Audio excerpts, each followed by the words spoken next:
Vamos abrir as nossas Bíblias na Epístola de Paulo aos Efésios, onde nós estamos estudando nesses dias, nessas terças-feiras à noite. Efésios, capítulo 1.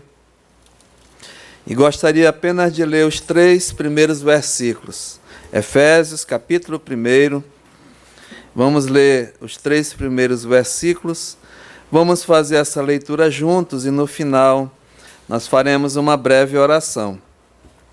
Então leiamos. Paulo, apóstolo de Cristo Jesus, por vontade de Deus, aos santos que vivem em Éfeso e fiéis em Cristo Jesus. Graça a vós outros e paz da parte de Deus, nosso Pai, e do Senhor Jesus Cristo. Bendito o Deus e Pai de nosso Senhor Jesus Cristo, que nos tem abençoado com toda sorte de bênção espiritual nas regiões celestiais em Cristo. Vamos orar. Senhor, muito obrigado, porque somos felizes, Pai, de podermos chegar à Tua casa, ter a liberdade de ouvir a Tua palavra. E queremos nessa noite, Pai, que o Senhor fale aos nossos corações, ao meu coração, Senhor. Então, nós te pedimos o auxílio do autor dessa palavra, que é o Espírito Santo da verdade. Que ele venha mesmo, Pai, revelar aos nossos corações os teus propósitos, os teus projetos, os teus planos. E que as nossas vidas, Pai, possam ser mesmo dirigidas pelo Senhor. E a igreja aqui reunida receba, Pai, a edificação e o desafio da Tua palavra.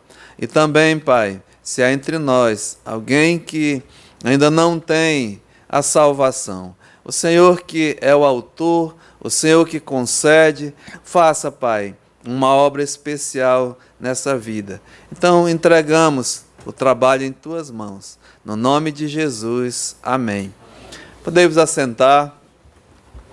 Nós, assim, em benefício de algumas pessoas que eu estou vendo pela primeira vez, é um privilégio nosso tê-los conosco, e nós estamos, assim, iniciando o estudo nessa carta de Paulo aos Efésios. Então, o primeiro capítulo aqui é o autor da carta, Paulo. Ele se identifica, não é? E ele dá a qualificação, Paulo, apóstolo de Cristo Jesus, por vontade de Deus. Então, a vida desse homem, né, que ele mesmo dá o seu testemunho, que ele é um apóstolo de Cristo Jesus, um enviado, e não por vontade de Paulo, né, mas pela vontade de Deus. Em outras cartas, ele mesmo descreve que o chamado dele e a autoridade que ele recebeu não foi de homem nenhum, mas diretamente de Deus.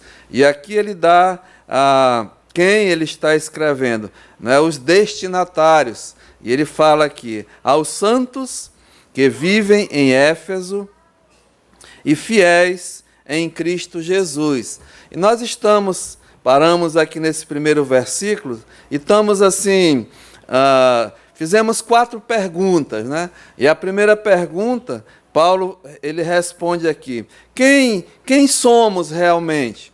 A quem foi endereçada essa carta? Quando nós falamos assim, a carta, ela foi endereçada aos santos que vivem em Éfeso. Mas é a igreja de Deus, não só de Éfeso, mas espalhada pelo mundo inteiro, né? A igreja de nosso Senhor Jesus Cristo. Então, quem somos? Ele identifica aos santos. Essa palavra santo é o nome que é dado ao salvo. O salvo por Cristo Jesus, ele é chamado de santo, não é? Santo significa separado, alguém que foi separado por Deus.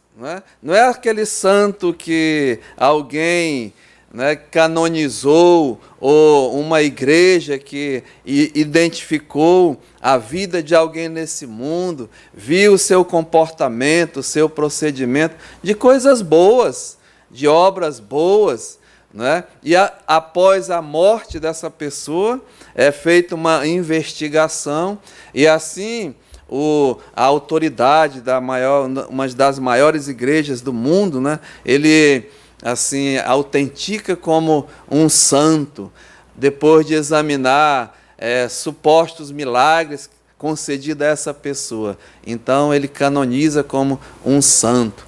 Mas na verdade, a palavra de Deus não mostra isso. A declaração de santo é o salvo. Né? O salvo por quem? Por Jesus Cristo. É aquela pessoa que recebeu o privilégio da salvação, acreditando e confiando nas promessas e nas palavras de Deus. E a Bíblia declara como santo, né? Então, quem somos? Os santos, os salvos por Jesus Cristo. E a segunda pergunta, nós colocamos o que temos.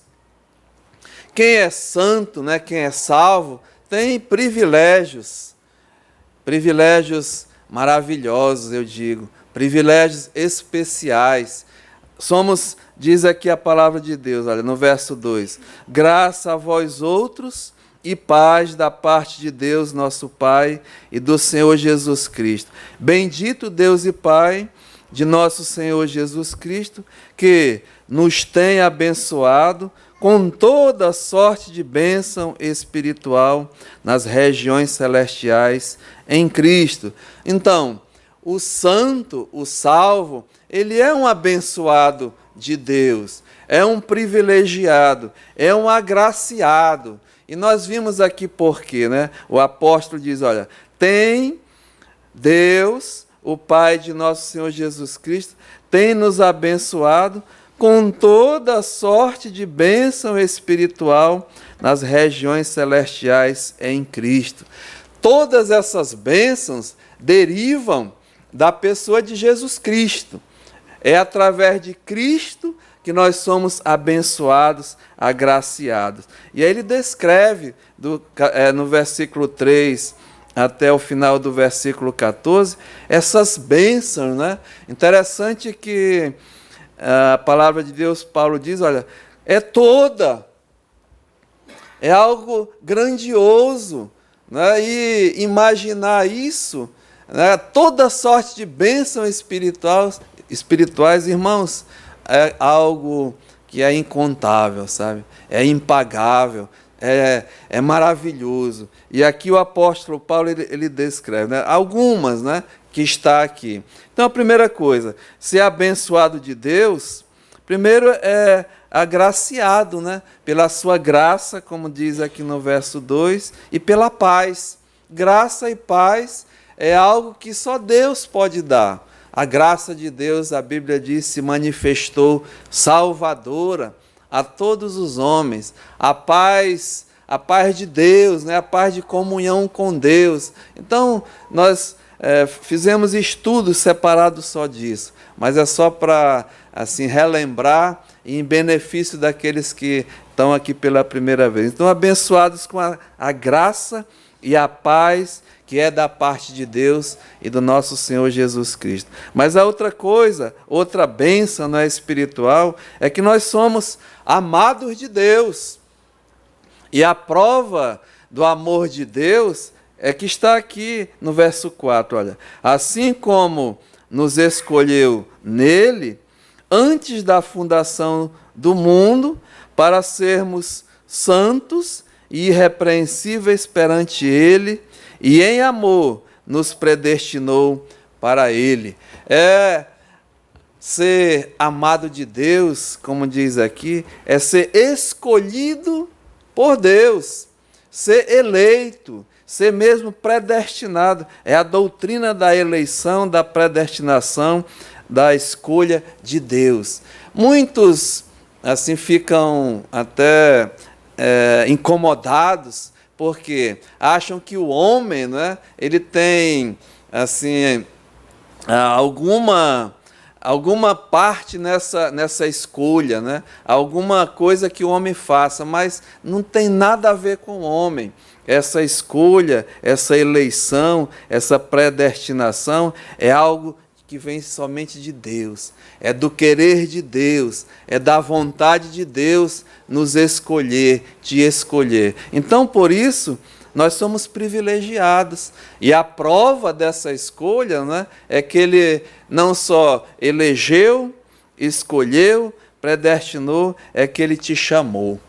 Ele nos chama, é a prova mesmo da eleição. Ele nos chamou pelo próprio nome. Tu és meu. E essa chamada, a Bíblia diz que é a chamada soberana de Deus, a chamada da salvação. E aqui ele chama por quê? Porque ele tem o poder para isso, né? Ele fez a obra da redenção. E aqui no verso 7 diz, olha, no qual temos a redenção pelo seu sangue, a remissão dos pecados, segundo a riqueza da sua graça. Então é uma obra completa de Deus. Nos tornamos amados porque você foi eleito, né? Foi escolhido, foi predestinado e foi chamado. É a prova que nós somos amados de Deus. Não só isso, né? O amado de Deus, ele passa a ser agora, veja que diz no verso 5, né? Ele nos predestinou para ele, para a adoção de filhos. Antes a Bíblia declara, a palavra de Deus, que nós não éramos filhos de Deus. Não nasce, escute bem, nenhum filho de Deus nesse mundo.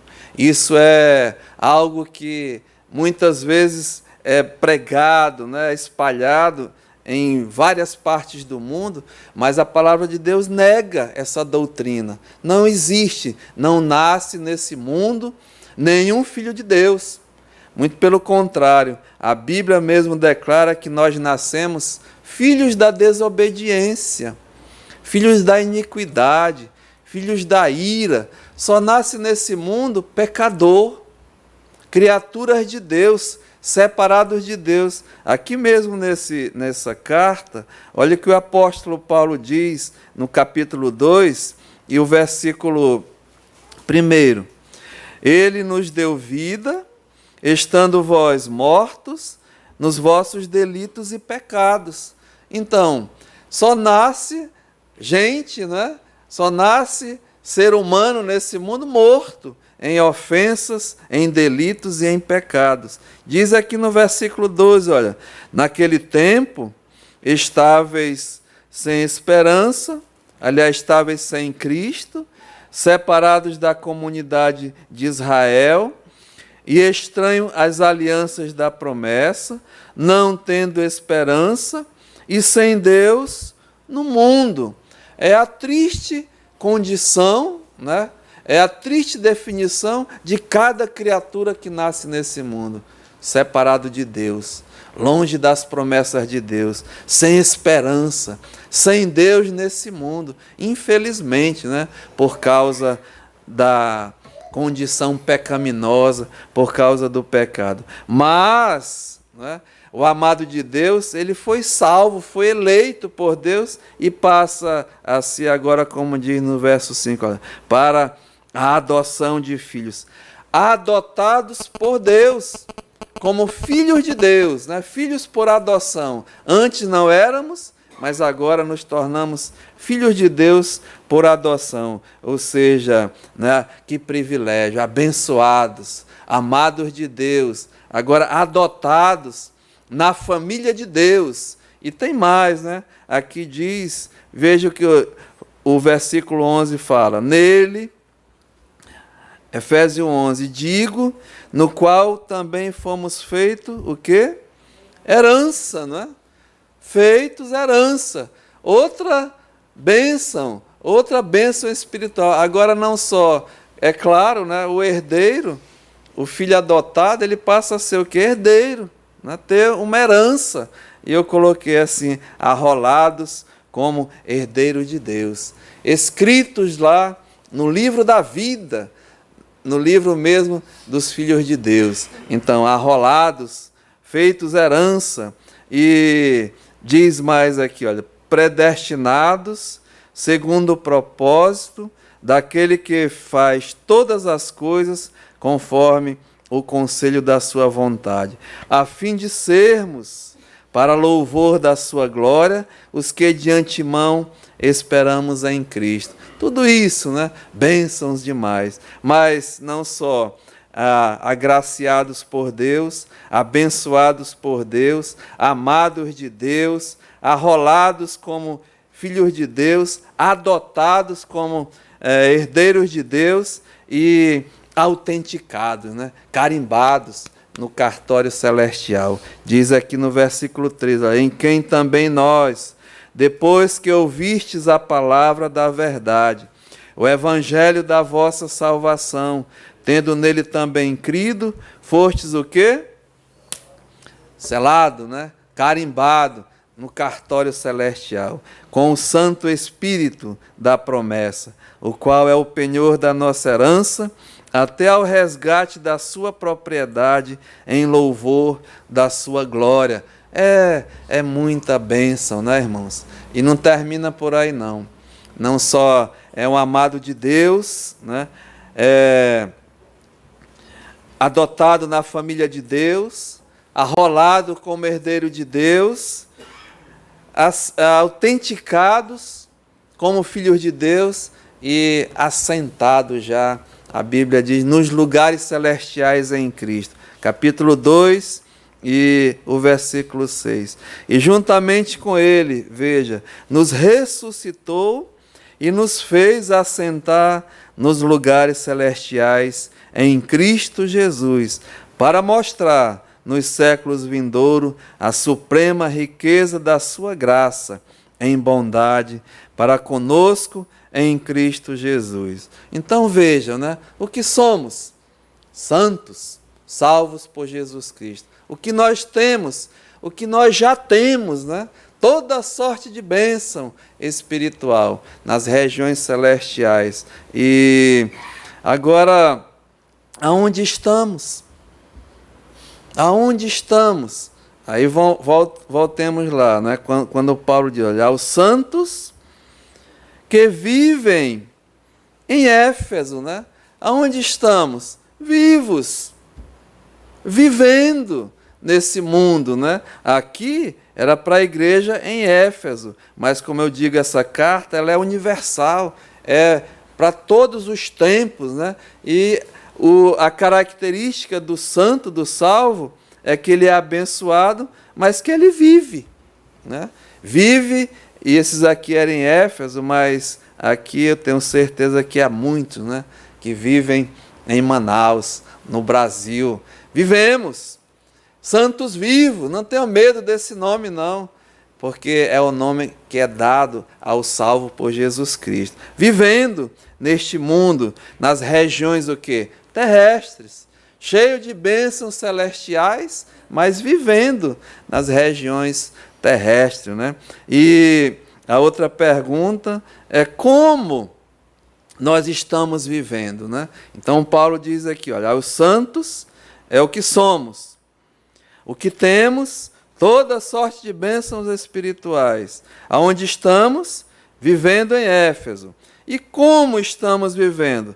Aí ele diz aqui, né, no final do versículo, e fiéis em Cristo Jesus. Essa é a maneira do salvo, é a maneira do santo, é a maneira do amado de Deus, como devemos viver. Fiéis em Cristo Jesus. Então nós estamos desenvolvendo essa parte e falamos que a fidelidade, né, a viver pela fé, é a característica, sim, do santo, do salvo, do Filho de Deus. A palavra de Deus diz, né, o justo, ele viverá pela fé. O justo viverá de fé em fé, né? E essa vida de fé, nós levamos os irmãos para o livro de Hebreus, no capítulo 12. Hebreus, capítulo 12. Eu acredito que o escritor define muito bem essa vida de fé que nós devemos viver. Então diz aqui, olha, Hebreus capítulo 12, e o versículo 1. Portanto, também nós, visto que temos a rodear-nos tão grande nuvem de testemunhas, desembaraçando-nos de todo peso e do pecado que tenazmente nos assedia, corramos com perseverança a carreira que nos está proposta, olhando firmemente para o autor e o consumador da fé, Jesus, o qual, em troca da alegria que lhe estava proposta, suportou a cruz, não fazendo caso da ignomínia, e está assentado à destra do trono de Deus. Então, essa vida de fé, essa viver pela fé, é uma carreira. É uma carreira, a carreira da fé, que está, como diz aqui o escritor, proposta a cada um de nós, né? É individualmente. Então, é muito importante nós, assim, sabermos e entendermos essas coisas, porque é um relacionamento pessoal com Deus. É uma carreira pela fé que cada um de nós vamos ter o quê? Que viver, né? E nós temos, assim, as Escrituras Sagradas nos mostram coisas preciosas que nós temos que enfrentar e viver e correr, né? Diz aqui, olha, corramos com perseverança a carreira que nos está proposta. Amados, essa carreira da fé, a vida pela fé, né, viver pela fé, é algo que não é fácil, né? Porque nós vamos ver mais à frente que é uma guerra, é o combate da fé. Mas aqui a palavra de Deus nos dá toda a instrução e as informações para nós podermos caminhar, não é? Correr e vencer. Primeira coisa, nós devemos ter o quê? Perseverança, né? Diz aqui, olha, corramos com perseverança a carreira que nos está proposta. Uma das características do salvo, do crente, é que ele persevera, né? Ele continua, ele não desiste, né? E a palavra de Deus é cheia mesmo de locais onde mostra claramente isso. Atos 2:42. Como viviam os crentes, os salvos. A Bíblia diz lá, e eles o quê? Perseveravam na doutrina, na comunhão, no partir do pão e nas orações. Era uma característica do salvo. E não mudou não, irmãos. Nós devemos correr com perseverança essa carreira que nos está proposta. Confiando, né? Conservando essa fé. Sabe, o apóstolo Paulo, no final da sua vida, é uma instrução militar. O Paulo diz assim, olha, combati o quê? O bom combate da fé, né? Combati o bom combate. Completei o quê? A carreira. E o quê? Guardei a fé.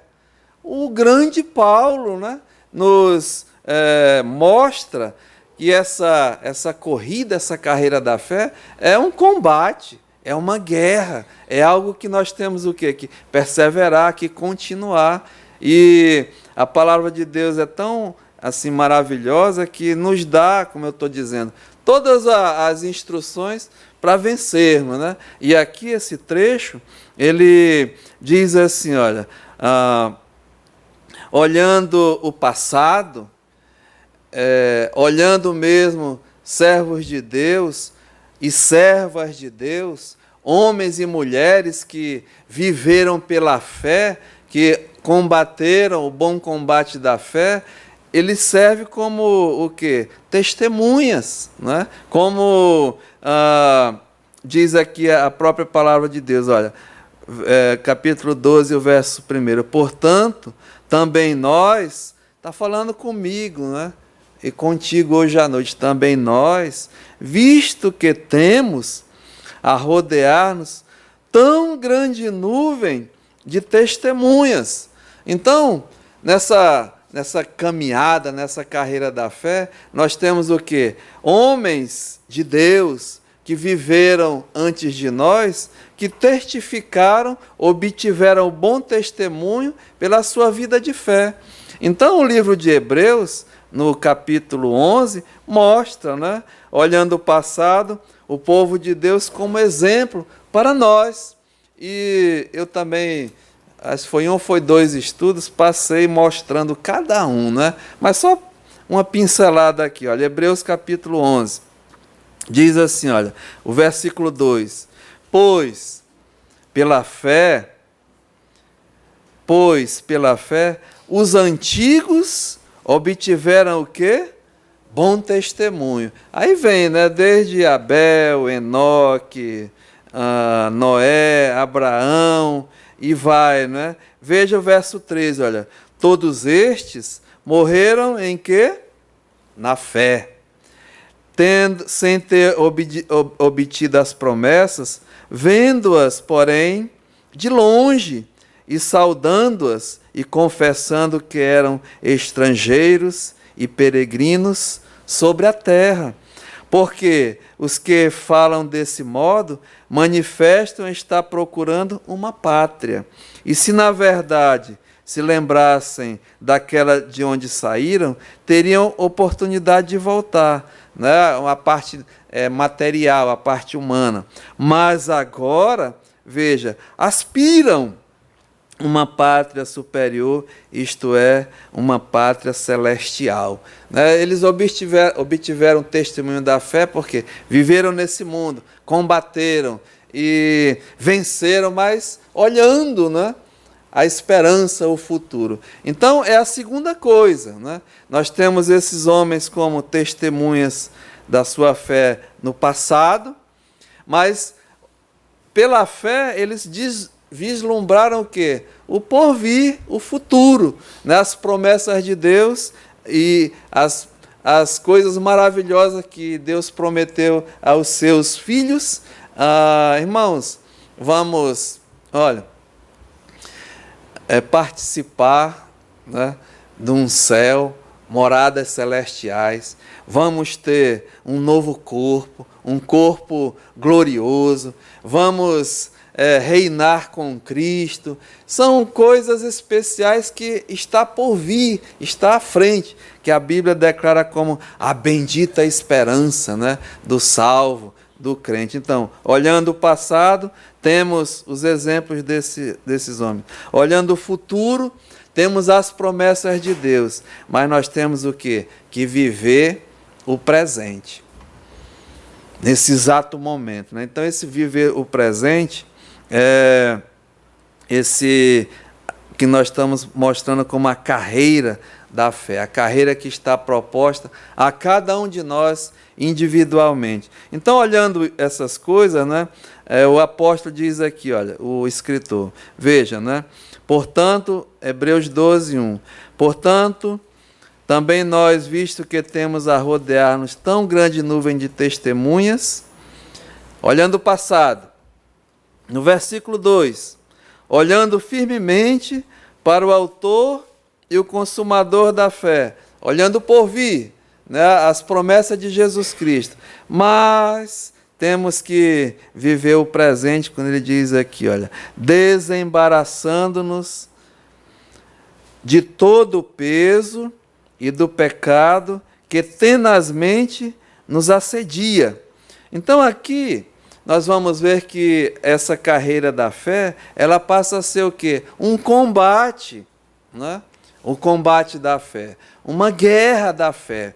E nessa parte aqui está apenas um inimigo que nós devemos enfrentar. E eu estou mostrando para os irmãos que temos 3 inimigos perigosíssimos, né? Poderosos. E aqui está o primeiro, né? Olha, desembaraçando-nos de todo o peso e do pecado que tenazmente nos assedia. Aonde está o pecado? Habitando em nós, na nossa carne, no nosso corpo, né? Então, o primeiro inimigo é eu mesmo. Inimigo interior, inimigo ativo, né? E tem mais 2 inimigos. E eu estou primeiramente falando deles, né? O diabo, o Satanás e o mundo. 2 inimigos exteriores e um inimigo interior. E nos 2 últimos estudos, nós tratamos desse primeiro inimigo, né? Poderosíssimo, o diabo, o Satanás. E eu mostrei para os irmãos que ele está bem ativo, né? É vivo, não é uma imaginação, não, é algo mesmo, é eficaz. O diabo, o Satanás, e nós falamos, desmascaramos, né, o diabo, o Satanás. Primeiramente, quem ele é. Mostramos que ele é uma criatura poderosa, que Deus mesmo o criou perfeito e com poderes, mas ele caiu, ele se tornou um inimigo de Deus, pelo seu orgulho, pelo seu pecado, pela sua soberba. Ele quis subir ao trono de Deus, e Deus disse que a minha glória eu não vou dividir com ninguém, eu não darei a outra, né? O diabo mesmo foi expulso do céu e se tornou o grande acusador, o mentiroso. Mostrei vários nomes, o maligno, né? O Belzebu, o difamador, o príncipe da potestade do ar, o príncipe deste mundo, o dragão, a antiga serpente, o enganador, o sedutor, o roubador, o destruidor. Então é esse que é o diabo, quem ele é. E nós mostramos também aonde ele está, aonde o diabo está. E eu mostrei e falei para os irmãos que aonde ele não está é sentado num trono, né? Lá no inferno, cheio de fogo, tomando conta lá das almas perdidas. O diabo não está lá de jeito nenhum.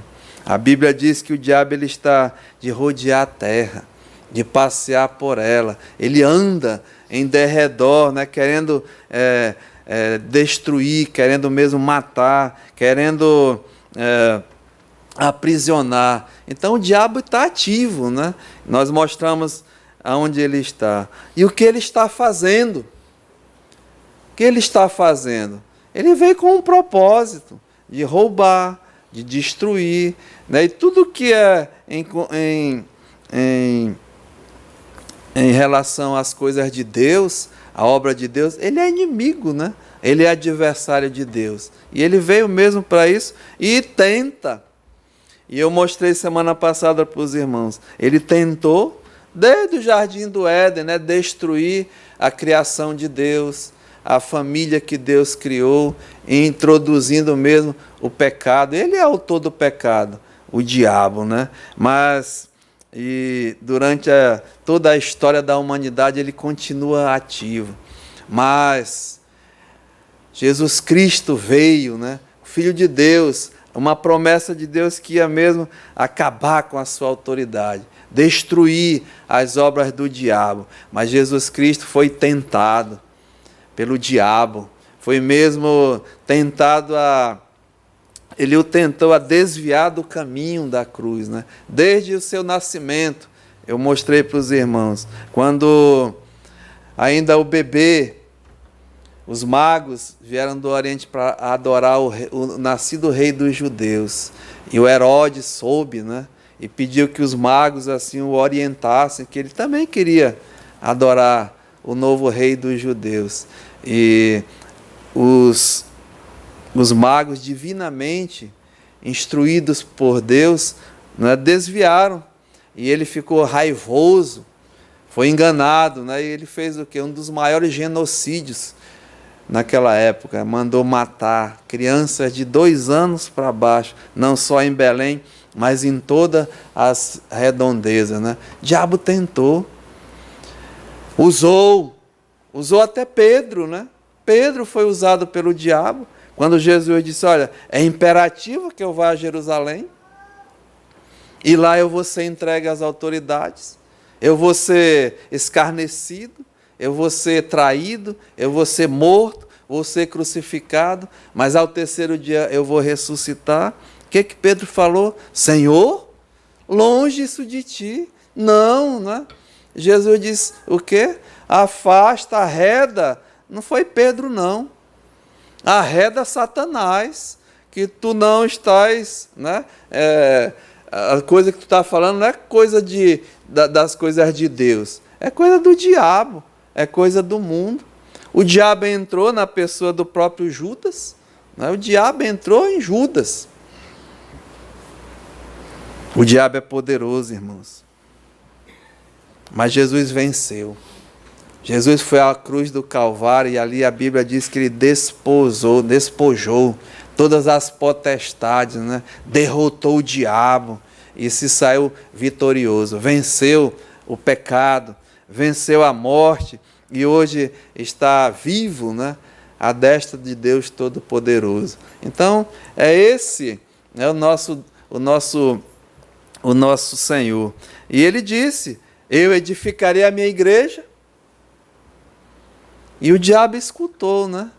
E no dia de Pentecostes, Deus mandou o Espírito Santo e ali iniciou a sua igreja. E ele, né?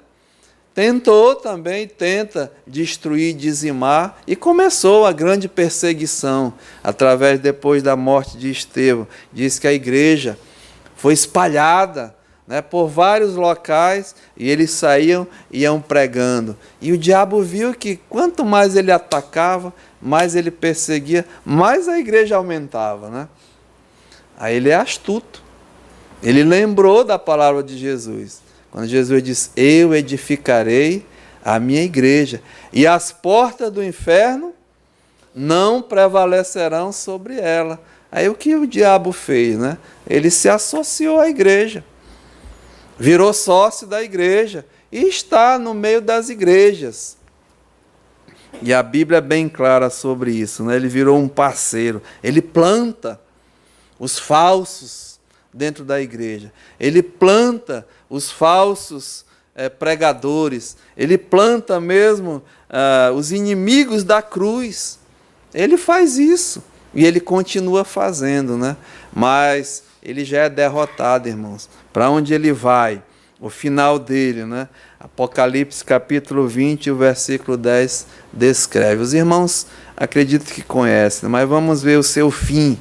Apocalipse 20, 10.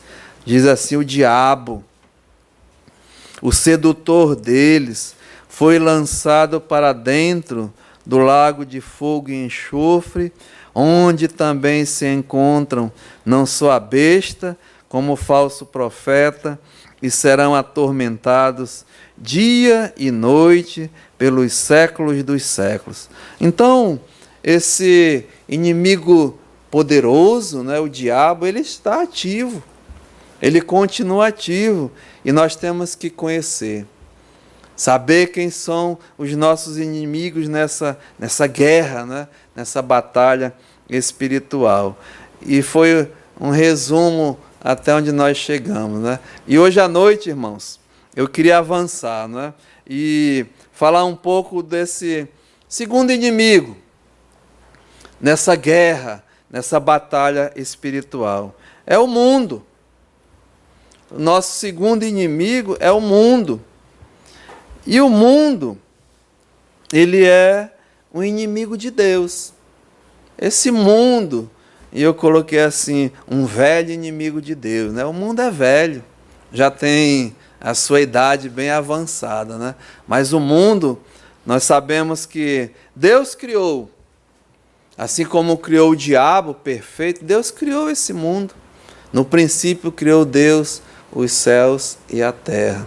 E a Bíblia diz que no final da criação, Deus olhou e viu que era o quê?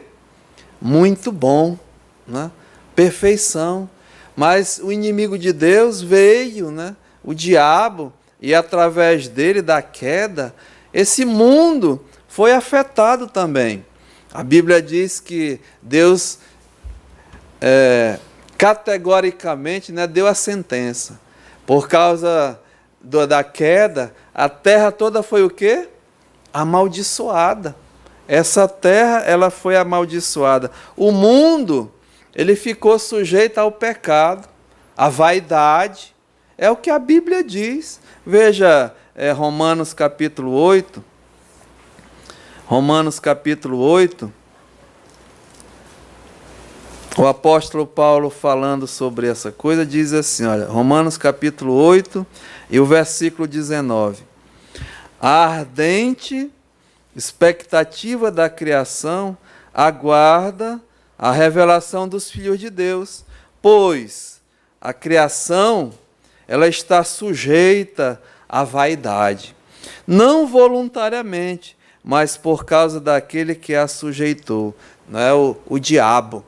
Diz aqui, na esperança de que a própria criação ela será redimida do cativeiro da corrupção para a liberdade da glória dos filhos de Deus. Porque sabemos que toda a criação a um só tempo geme e suporta angústias até agora. Então essa é a condição do mundo, né? O mundo está mesmo sujeito ao pecado, à vaidade e, como a própria palavra de Deus aqui diz, né, sujeito ao inimigo das nossas almas. E o mundo, ele é declaradamente um inimigo de Deus. Vamos ouvir, né, o próprio Deus falando essa coisa, né? Em João, no capítulo, Evangelho de São João, no capítulo 7, diz assim, olha, João capítulo 7 e o versículo 7. Não pode o mundo odiar-vos. Jesus está falando com os seus discípulos, né? Mas a mim me odeia. Então Jesus está dizendo que o mundo odeia a ele, né? E diz por quê? Porque eu dou testemunho a seu respeito de que as suas obras são o quê? São más. Então, irmãos, é que fique bem conhecido nosso, né, bem estabelecido que o mundo ele é o inimigo de Deus, né? O mundo é contra Deus. O mundo odeia a Deus. Veja mais aqui, João capítulo 15 e o versículo 18. Evangelho de João, capítulo 15, o versículo 18. Jesus continua falando com seus discípulos, mas a ênfase é essa do mundo. Olha, se o mundo vos odeia, nós vamos ver mais tarde, né? É a parte que é a nós. Primeiro é a parte do mundo em relação a Deus.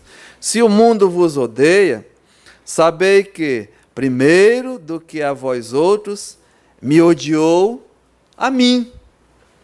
Se vós fosseis do mundo, o mundo amaria o que é seu. Como todavia não sois do mundo, pelo contrário, dele vos escolhi, por isso o mundo, ele vos odeia. Lembrai-vos da palavra que eu vos disse. Não é o servo maior do que o seu senhor. Se me perseguiram a mim, veja, o mundo odeia, né, a Jesus Cristo, o mundo perseguiu a Jesus Cristo, diz assim, também perseguirão a vós outros, se guardaram a minha palavra, também guardarão a vossa.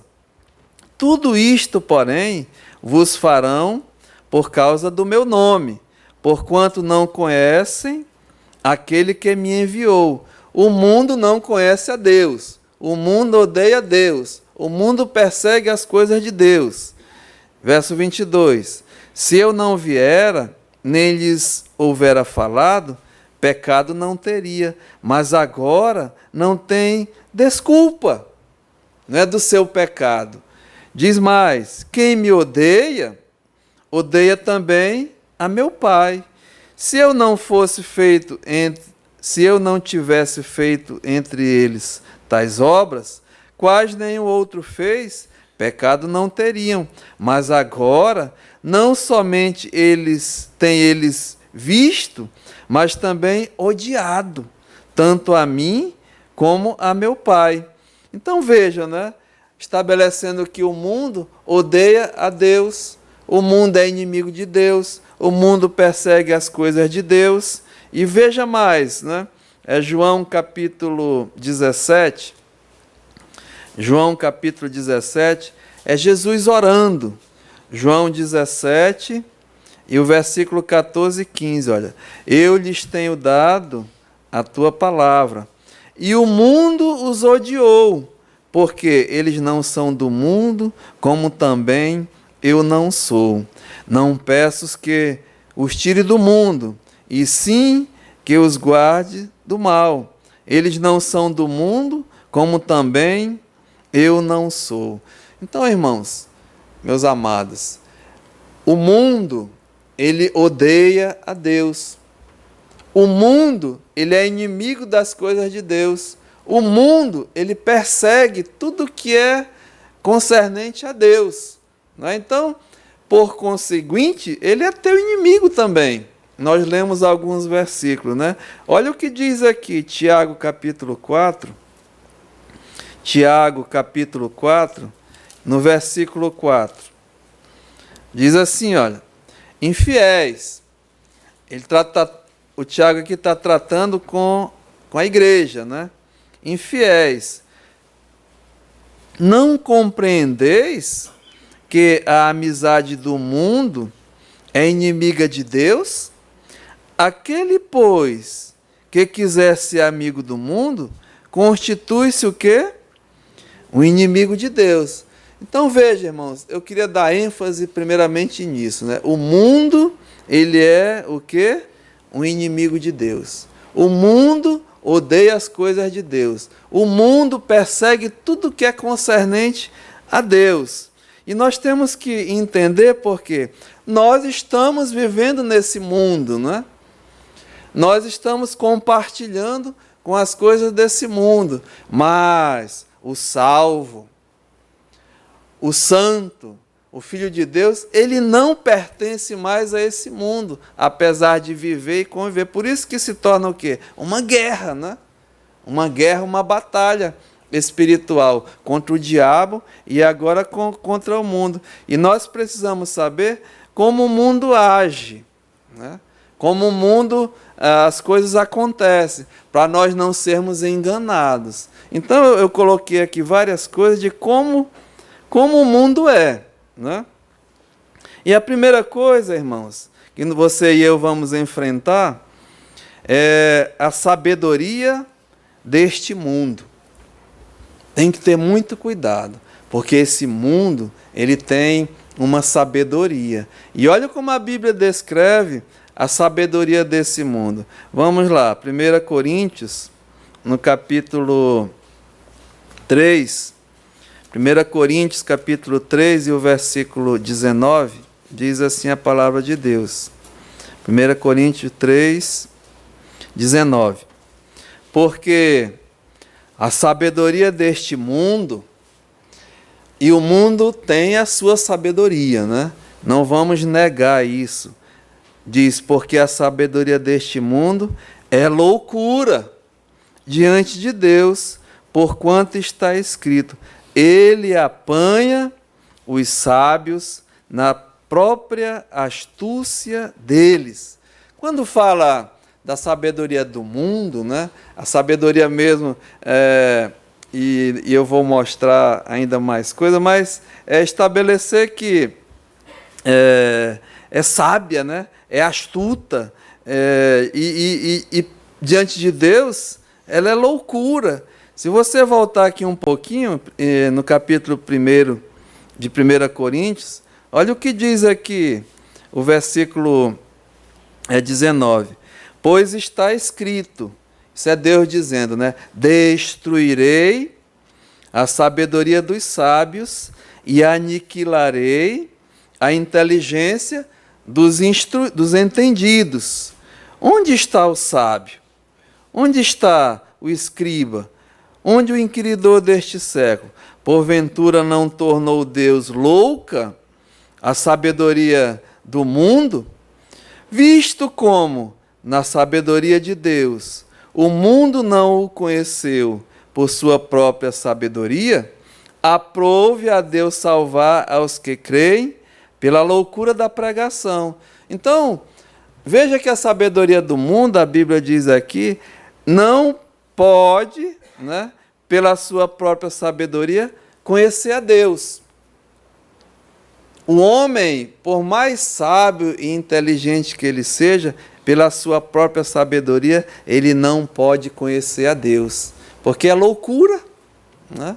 Muito pelo contrário, muitos sábios desse mundo, irmãos, eles atacam a palavra de Deus, eles denigrem a palavra de Deus, eles blasfemam das coisas de Deus. E aqui a Bíblia diz mesmo que para Deus é loucura, não é? Olha o que diz aqui, olha, o versículo 2 aliás, capítulo 2 e o versículo 6. Paulo está dizendo assim, olha, entretanto, expomos sabedoria entre os experimentados, não porém, 1 Coríntios 2, 6, não porém a sabedoria deste século, nem a dos poderosos dessa época, que se reduzem o quê? A nada, né? É loucura, mas falamos a sabedoria de Deus em mistério. Olha o que diz aqui o versículo 9, aliás 8. Sabedoria essa que nenhum dos poderosos deste século conheceu, porque se a tivessem conhecido, jamais teriam crucificado o Senhor da glória. Então, é louco, né? Porque se Deus está dizendo, realmente a sabedoria deles fosse uma sabedoria, diz aqui, olha, deste século, sabedoria que nenhum dos poderosos desse século conheceu, porque se a tivessem conhecido, jamais teriam crucificado o Senhor da glória. Irmãos, eles continuam, né? Continuam crucificando Jesus Cristo, não querem saber, né? Rejeitando, desprezando, desobedecendo, porque a sabedoria do homem é loucura. E aqui o apóstolo diz, mas como está escrito, nem olhos viram, né? Nem ouvidos ouviram, nem jamais penetrou em coração humano o que Deus tem preparado para aqueles que o amam. Ou seja, não é por o homem observar as coisas, né? Não é por observação, sabedoria humana. Não é por instrução, diz aqui, né? Não é ouvidos ouviram instrução de homens.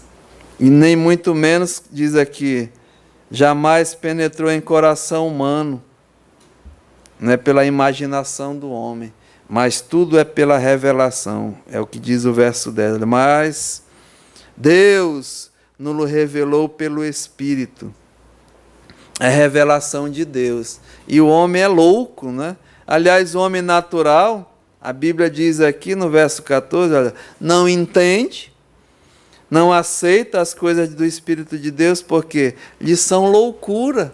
É loucura, não é? E eu imagino assim, alguém ouvindo que não tem o Espírito Santo, já chamar qualquer um de vocês, de nós, que estão pregando, falando das coisas, de louco.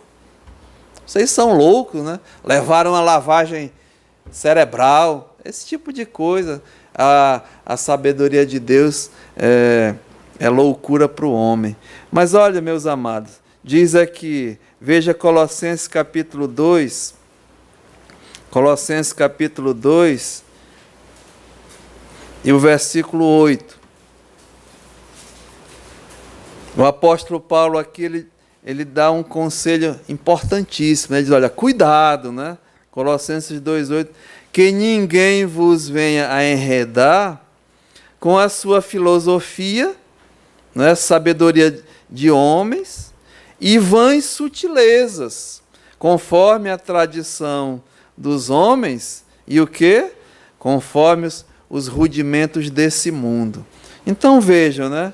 O mundo, aqui a Bíblia diz que tem sua filosofia, né, as vãs sutilezas, as tradições, que são o quê?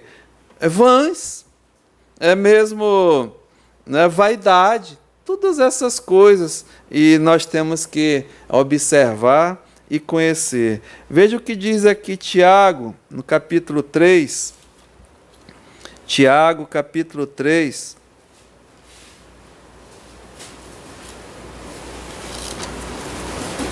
Tiago capítulo 3 e o versículo 13. Quem entre vós é sábio e entendido? Mostrem mansidão de sabedoria, mediante condigno proceder de suas obras. Se pelo contrário, tendes em vosso coração inveja amargurada e sentimento faccioso, nem vos glorieis disso, nem mintais contra a verdade. Esta não é a sabedoria que desce lá do alto, né? Mas, pelo contrário, essa sabedoria ela é terrena, da terra, sabedoria de homens, né? Diz aqui animal, algo que é irracional, né? O animal ele é irracional. E tem mais, demoníaca, coisas mesmas carnais. Diz pois onde há inveja e sentimento faccioso, aí há confusão e toda espécie de coisas ruins. Então, veja, a sabedoria deste mundo, né? É loucura para Deus. Tem que ter muito cuidado. Outra coisa, característica desse mundo, não só a sabedoria deste mundo, mas o curso desse mundo. Efésios capítulo 2 e o versículo 2 diz, né? É bem claro que esse mundo, ele tem um curso. E quando nós falamos do curso desse mundo, irmãos, é uma ordem, né? São valores, são padrões estabelecidos pelo mundo, são influências, são regras, são tendências, e tudo está envolvido. E nós temos que prestar muita atenção nessas coisas, né? Porque esse mundo tem um curso, tem uma ordem, tem valores, tem padrões, que você acaba se enquadrando. O sistema, né? É o famoso sistema. Quem participa do sistema vai. Quem está fora do sistema vai ter dificuldades. E o mundo vai caminhando para isso. Porque a Bíblia diz que esse mundo, ele jaz no colo de quem? Do maligno, né? Está tudo mesmo essas tendências. Então esse mundo tem um curso. Olha o que diz aqui em 1 João, um pouquinho mais à frente aqui, 1 João no capítulo 2. 1 João capítulo 2 e o versículo 15. Não ameis o mundo, nem as coisas que há no mundo. Se alguém amar o mundo, o amor do Pai não está nele. Por quê? Verso 16. Tudo, né? O curso, tudo que acontece nesse mundo, diz aqui, tudo que há no mundo, a concupiscência da carne, a concupiscência dos olhos e a soberba da vida não procede do Pai, mas procede de quê? Do mundo. Então, nesse mundo, esse curso desse mundo, ele prepara e ele sabe, né? Aonde está a nossa fraqueza, podemos dizer assim, nossos desejos, as nossas concupiscências. Primeiro diz aqui que é a concupiscência da carne. E ele vai oferecer, né, a você e a mim tudo que a carne gosta, tudo que a carne quer. Irmãos, é só, né, questão de verificar. Eu não preciso aqui estar falando, mas é só você verificar que tudo que assim, a ordem, a tendência, os valores do padrão é baseado nisso aqui. Fazer, colocar, assim, satisfazer os desejos da carne. E é tudo planejado para isso, né? Tudo mesmo. Tanto, eu posso passar aqui um tempão, para quem é criança, eles já preparam as coisas, né? Para quem é jovem, para quem é adulto, à noite, enfim, tudo mesmo que está envolvido, né? o entretenimento, tudo que a carne gosta. Os desejos da carne, o mundo proporciona, né? A outra coisa, diz aqui, a concupiscência dos olhos.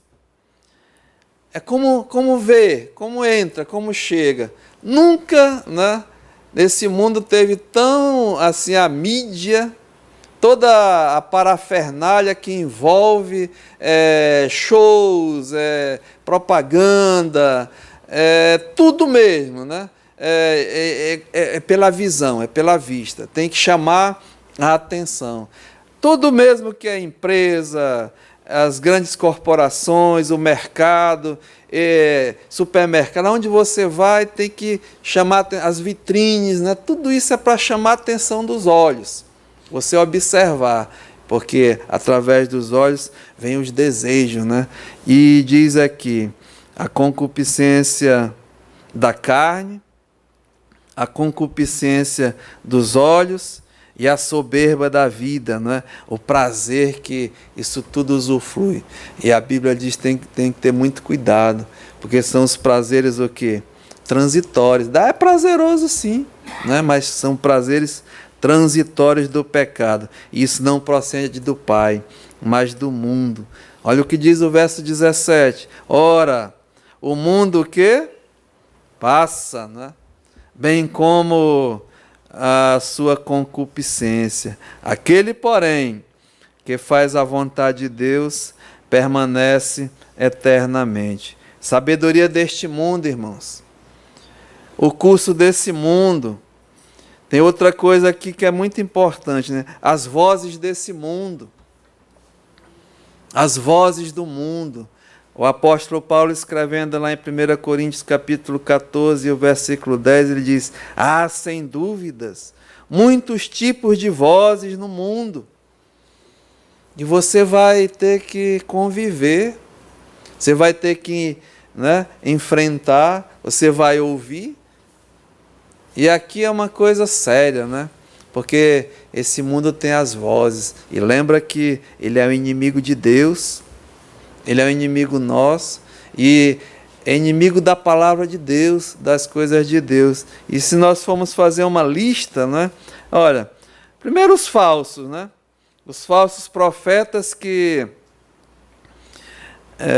podemos dizer assim, as religiões desse mundo, as vozes que vêm dessas religiões. Pode prestar atenção que dizem que é de Deus, dizem que estão falando as coisas de Deus, né? Mas tem que ter muito cuidado. E eu sempre tenho dito aqui, né? Cuidado com os falsos mestres, com os falsos profetas. E tenho bastante versículos, né? Não vai dar tempo, mas só para mencionar, né? Esses falsos, as religiões que atuam no lado espiritual das pessoas, não é? Toda essa área mesmo espiritual com os falsos. Tem as vozes dos intelectuais, nós acabamos de ver, né? A sabedoria desse mundo, as filosofias desse mundo, as vãs sutilezas, né? Tudo isso aí é contra Deus. Aí inclui os ateus, os agnósticos, toda essa turma aí que vão mesmo tentar desqualificar a palavra de Deus, né? E temos que ter muito cuidado. Não só os falsos profetas de religião, mas a parte intelectual, filosófica, de sabedoria do mundo, de vãs sutilezas, mas profissionais, né? Profissionais da mente, estudiosos da mente, das ações, das atitudes do homem. Tem que ter muito cuidado com esse tipo de situação. Por quê?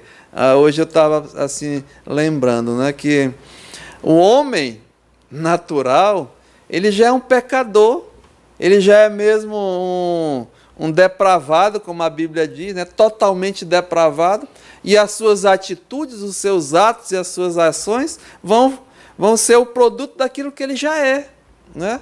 Aí pega-se esses profissionais estudiosos que vão dar receita, né? Diagnosticar. Imagina um pecador querendo tratar de outro pecador, curar. Como pode? Tem artifícios, mas a cura mesmo de uma coisa dessa não pode, irmãos. É tipo cego guiando cego, né? Até que mesmo faz, né? Buscam, identifica, diagnostica, né? Fazem um diagnóstico e apresentam. Mas é pecado. E pecado só quem trata é Deus. Então tem que ter muito cuidado. E às vezes há no meio da igreja pessoas tentando tratar, né, dessa forma, algo que é espiritual, que é de pecado, com técnicas humanas, né? Não vai. Não é lógico isso? Então muito cuidado, né, com essas pessoas. Porque a raiz do pecado, Jesus Cristo diz, né, Mateus capítulo 15, e o versículo 18. Mateus capítulo 15 e o versículo 18. Diz aqui, ó.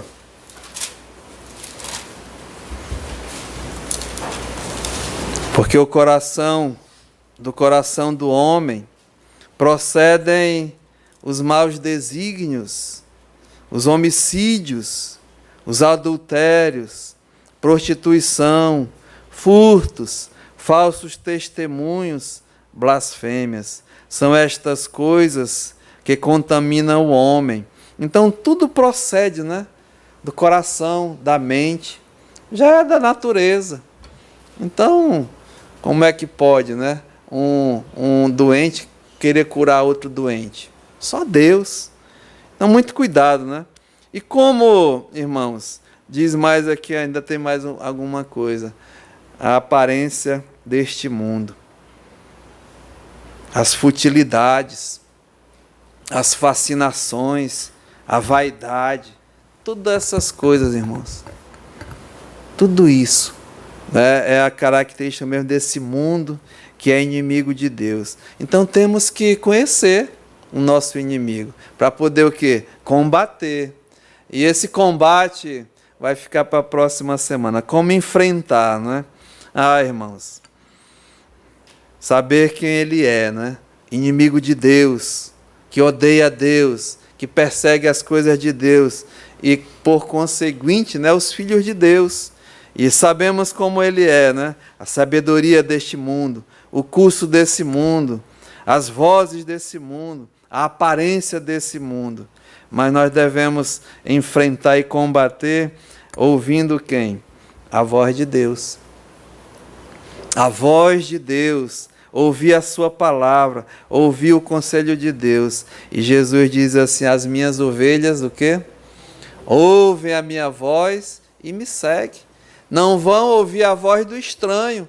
Então, nós temos que conhecer os nossos inimigos, né? Identificar os nossos inimigos para poder combater. Eu tenho vários versículos aqui, mas vai ficar para a próxima semana e nós vamos assim, né, combater, enfrentar e vencer. Não ouvindo as coisas do mundo, as filosofias, as vozes desse mundo, a sabedoria, andando no curso desse mundo, mas ouvindo a voz de Deus e a sua palavra. Que Deus possa nos ajudar, não é, irmãos, nessa semana aí. Pai, nós te louvamos, Senhor, e queremos reconhecer a nossa dependência do Senhor. O Senhor nos propôs uma carreira da fé. O Senhor nos salvou, nos deu a justificação, e o salvo, o justo, ele viverá pela fé, em fidelidade ao Senhor. Mas temos que combater, temos que mesmo enfrentar, temos que correr, temos que guerrear nessa carreira da fé, nesse combate da fé. E sabedores dos nossos inimigos, Pai, que são poderosos, o diabo, o Satanás, o curso desse mundo, esse mundo tenebroso, as coisas desse mundo, e também a nós mesmos, a nossa carne. Mas nos ajuda, Senhor, porque temos a Tua presença em nosso meio, temos a Tua palavra para nos ajudar e o Teu poder, Senhor. E que nessa noite o Senhor possa nos animar, nos alertar, Pai, e possamos assim, como Paulo descreveu, aos amados de Deus, aqueles santos separados de Deus, que vivem em Manaus e em fidelidade ao Senhor. Nos ajuda, aceita a nossa gratidão. No nome de Jesus, amém.